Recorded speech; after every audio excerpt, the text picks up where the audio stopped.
한국경제TV 생생한 실전 투자 정보 와우퀴. 월 5,000원 커피값으로 투자 정보가 내 손 안에 배달됩니다. 와우킥 N에서 만나요. AI 거품 논쟁으로 AI 투자에 대한 열기는 꺼져버린 걸까요?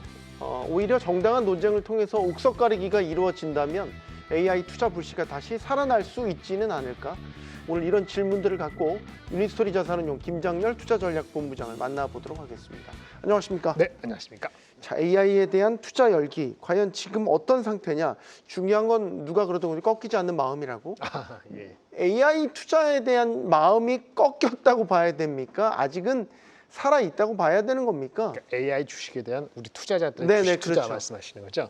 좀 생각할 거리를 몇 가지 줬죠. 일단은 AI가 버블일 수도 있다는 정도는 이제 생각하신 것 같고요. 하지만 버블이 불가피하지만은 버블이 깨지거나 그걸로 인해서 우리가 투자를 하는 데 있어 갖고 완전히 도망쳐야 되느냐, 여기까지는 안 간 것 같아요. 네. 그래서 그 정도라면 일단 주가가 많이 간 거에 대한 AI 버블에 대한 걱정을 미리 선반영한 측면이 있기 때문에 다시 저가 매수는 들어올 수 있는 기회다라고 볼 수 있는데, 결론적으로 말씀드리면 근데 문제는 다시 올라올 때의 상승 각도가 이전처럼 아무 생각 없이 올라가는 것보다는 이것저것 제 것들이 많아졌다. 뭐 어떤 업체는 주식은 괜찮고 어떤 업체는 좀 위험스럽고, 그러니까 흔히 얘기했을 때 리턴온 이렇게 리턴하고 리스크하고 봤을 때 리스크도 좀 생각하는 생각을 하게끔 만들었다.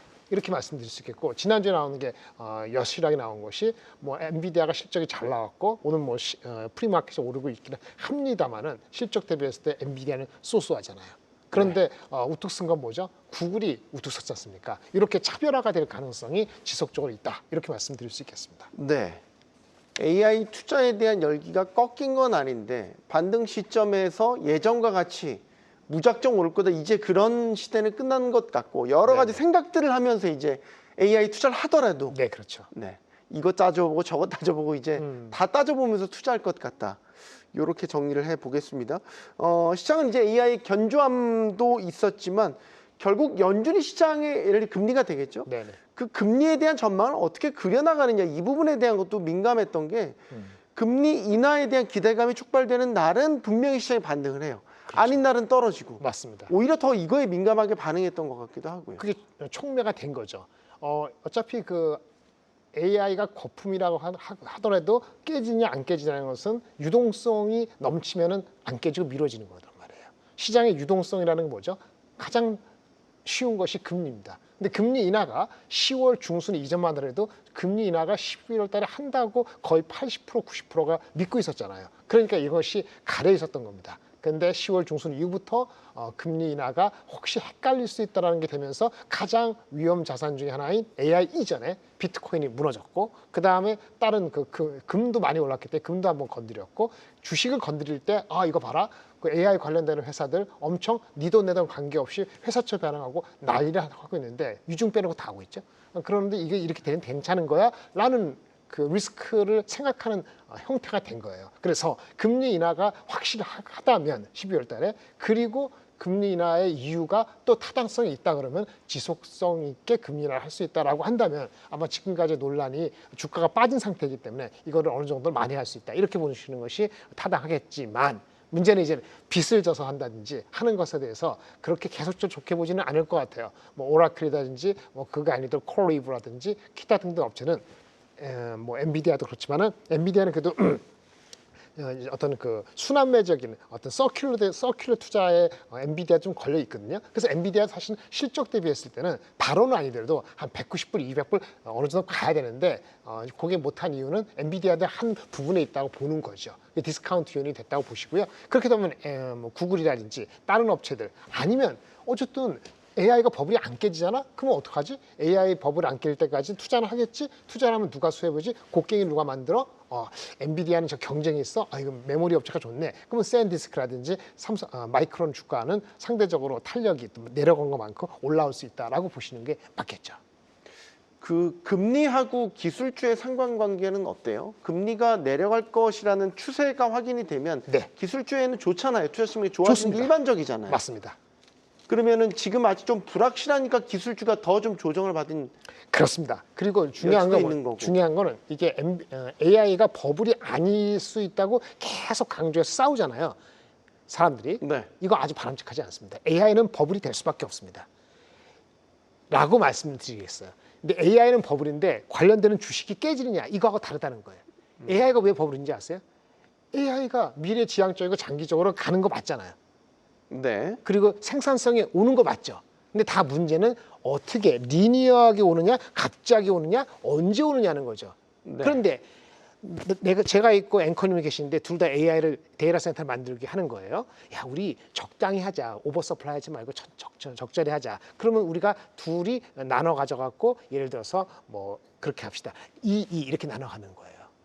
근데 만약에 내가 증산을 하고 여기가 증산을 안 하면 제가 4개를 갖고 4를 갖고 여기가 1을 갖게 돼요. 그럼 어떡하겠습니까? 증산을 하죠. 무조건 오버서플라이가 나게 돼 있습니다. 왜? 마켓쉐어 경쟁을 하기 위해서 하는 거예요. 돈이 조달이 안 될 때까지 하는 겁니다. 네. 그래서 AI는 버블로 가는 거고요. 다만 깨지는 거는 유동성이 깨질 때. 유동성이 공급이 안 되면 깨집니다. 유동성이 안 될 때 깨지는 회사가 뭐죠? 빚을 많이 진 회사. 그래서 빚 많이 진 회사가 걱정되는 거예요. 그래서 AI는 버블로 갑니다. 왜? 경쟁이 들어가고 마켓쉐어 경쟁이 들어가고 이거는 시장이 좋으면 좋을수록 미래에 대해서 좋으면 좋을수록 하지만 그것이 1년 뒤가 될지 3년 뒤가 될지 모른다? 그럼 그때까지 가는 겁니다. 돈이 없어질 때까지. 그래서 AI는 버블입니다. 하지만 그걸 투자를 하기 때문에 관련되는 회사들은 잘 가리면 아직도 룸이 있다. 이렇게 역설적이지만 그걸 꼭 기억하시고 이번 기회에 그거를 사람들이 인식했다는 것 자체는 내려갔다 다시 올라갈 때는 비온 뒤에 굳은 땅에서 비온 다음에 더 땅이 굳어지잖아요. 이런 형태가 될 가능성이 있어요. 하지만 굳은 땅이기 때문에 옛날처럼 날아가듯이 이렇게 날아가지 않을 거기 때문에 그 각도에 대해서는 조심하실 필요가 있다라고 보여지고 그런 측면에서는 우리 이번에 엔비디아 실적에서 나왔을 때 엔비디아 실적 자체는 그렇게 서프라이즈한 건 아니었거든요. 엔비디아에만 매달리는 그런 패턴의 투자에서는 조금 다양하게 보실 필요가 있지 않을까라고 꼭 말씀을 드리고 싶습니다. 그럼 앞으로 만약에 지금의 거품론이 적절하게 조정을 받고 끝났다고 가정해 보고 네네. 그 다음 AI 투자 만약에 이제 패턴이 돌아온다면 네네. 그때는 엔비디아가 주인공이 아닐 수도 있겠군요. 엔비디아가 싱글 주인공인 시대가 있었지 않습니까? 여태까지 싱글 주인공이었잖아요. 그게 아닐 가능성이 커지고 있는 거죠. 그리고 대신에 AI는 나쁘지 않은 게 있어요. 구글이 엄청나게 토큰이라든지 TPU라든지 최근에 나오는 뭐 제미나이 3.0이라든지 이런 네. 것들이 엄청 각광을 받고 있잖아요. 이거는 오픈 AI라든지 엔비디아한테도 어떻게 되죠? 엔비디아는 좋은 거고 오픈 AI한테 경쟁심을 유발하는 거고 이 생태계를 탄탄하게 갖는데 매우 중요합니다. 물론 구글 주가에도 좋습니다만은 AI가 3년, 5년 이거에 끝나는 게 아니기 때문에 그런 경쟁이 의미 있게 되는 건 상당히 우리한테 포지티브예요. 그 밑에 있는 곡괭이 만드는 회사한테는 좋다. 그래서 마이크론하고 샌디스크하고 하이닉스, 삼성전자 이런 회사들이 그 이전보다도 단단하게 굳어지면은 상당히 탄탄하게 올라갈 수 있습니다. 물론 굳어지는 과정에서 이렇게 출렁임이 있는 건 어찌할 도리가 없다. 이거는 좀 불가피하다고 말씀을 드려야 될 것 같습니다. 엔비디아의 오늘 나온 보도 소식을 보면 H200이라는 상당히 고사양 칩을 중국에 수출하는 네, 맞습니다. 방안을 검토하고 있다. 파지티브합니다. 파지티브하다고 보세요? 네, 이게 그럼요. 만약에 사실로 확인돼서 중국 수출 재개됐어요. 네네. 그럼 완전히 매출이 예전에 기준으로 보면 매출이 한 20%가 중국 맞습니다. 매출이었으니까. 네네네. 플러스 20%가 이제 다음 분기는 너무 빠르다고 치고 네네. 다음 분기부터 뭐 한 6개월 내로 네. 다 올 수 있죠. 난다는 거잖아요. 네네. 그래도 엔비디아가 주인공이 아닙니까? 그렇죠. 근데 문제는 이겁니다. 엔비디아가 제가 말씀드렸는데 엔비디아도 우리 오픈AI 투자하고 여기 투자하고 돈도 사잖아요. 엔비디아의 그 매출의 한 15%는 서큘러 인베스트먼트예요. 엔비디아도 과거랑 달리 서큘러 인베스트먼트의 고리에 갇혀 있기 때문에 분명히 디스카운트 요인이 생겼어요. 예전에 없던 디스카운트 요인이 저는 한 15%, 20% 생긴 거라고 생각이 들거든요. 네. 이전에 이런 그 서큘러 인베스트먼트에 대한 그 비난과 걱정과 이거 리스크 요인이라는 걸 이전에 없었잖아요. 그러니까 이게 리스크가 생긴 겁니다. 네. 그 전에 애널리스트 목표 주가가 300불, 350을 쉽게 불렀으면은 거기서 15% 정도는 할인해야 돼요.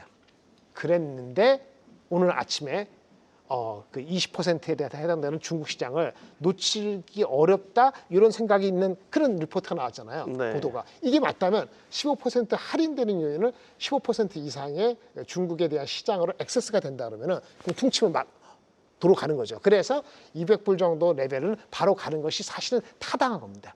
실적이 잘 나서 그런 게 아니고 이런 관계 속에서 circular investment 이건 bad. 하지만 이거 중국에 대한 exposure good. 그럼 통치면 오케이. 하지만 여전히 과거랑 다르게 경쟁자가 생겼죠.